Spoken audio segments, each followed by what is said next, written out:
Chaque jour, Charles et Carole vous présentent la leçon de l'école du sabbat.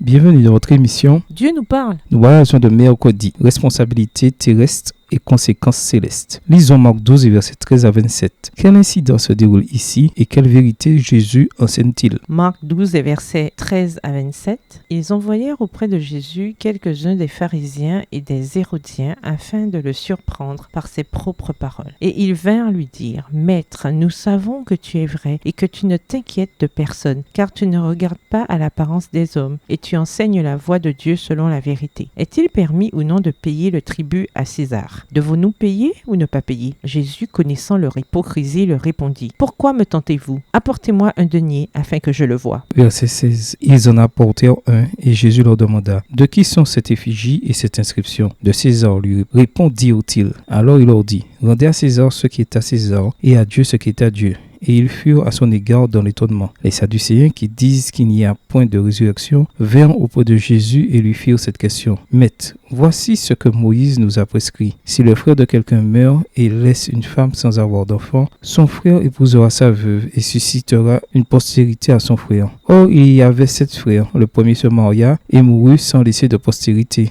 Verset 21. Le second prit la veuve pour femme et mourut sans laisser de postérité. Il en fut de même du troisième. Et aucun des 7 ne laissa de postérité. Après eux tous, la femme mourut aussi. À la résurrection, duquel d'entre eux sera-t-elle la femme? Car les 7 l'ont eue pour femme. Jésus leur répondit, « N'êtes-vous pas dans l'erreur parce que vous ne comprenez ni les Écritures ni la puissance de Dieu? Car à la résurrection des morts, les hommes ne prendront point de femmes, ni les femmes de mari, mais ils seront comme les anges dans les cieux. » Verset 26. Pour ce qui est de la résurrection des morts, n'avez-vous pas lu dans le livre de Moïse ce que Dieu lui dit à propos du buisson? Je suis le Dieu d'Abraham, le Dieu d'Isaac et le Dieu de Jacob. Dieu n'est pas Dieu des morts, mais des vivants. Vous êtes grandement dans l'erreur. Les chefs religieux tentaient de coincer Jésus sur un sujet qu'ils pourraient utiliser pour le faire condamner, soit par le gouverneur romain, soit par le peuple. Dans cette controverse, il s'agissait de la question des impôts. Dans cette région et à cette époque, refuser de payer l'impôt pouvait être considéré comme une rébellion envers le gouvernement romain, ce qui constituait un délit grave. Jésus répond qu'il faut donner à César ce qui est à César et à Dieu ce qui est à Dieu. Cette réponse le préserve d'un piège, mais elle nous donne également de grands enseignements sur la responsabilité du croyant envers le gouvernement. Il déclara que, puisqu'ils vivaient sous la protection du pouvoir romain, ils avaient le devoir de lui rendre ce qui lui était dû, aussi longtemps que cela n'entrait pas en conflit avec un devoir supérieur. Cependant, tout en vivant en sujet paisible sous les lois du pays, il devait en tout temps rester d'abord fidèle à Dieu.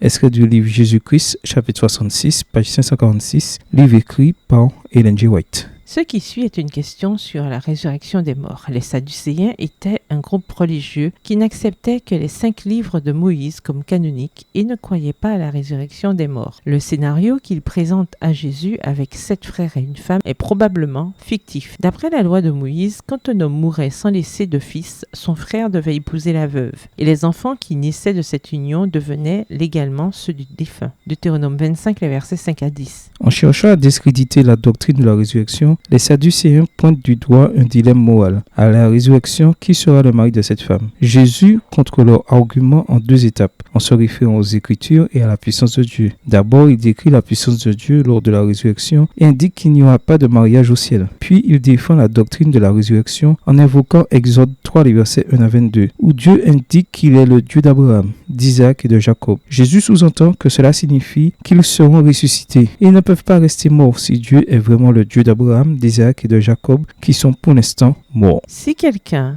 vous demandait « Connais-tu la puissance de Dieu ?» Que répondriez-vous et pourquoi? Au revoir. Et à demain si Dieu veut. Dieu nous parle. Chaque jour, Charles et Carole vous présentent la leçon de l'école du sabbat.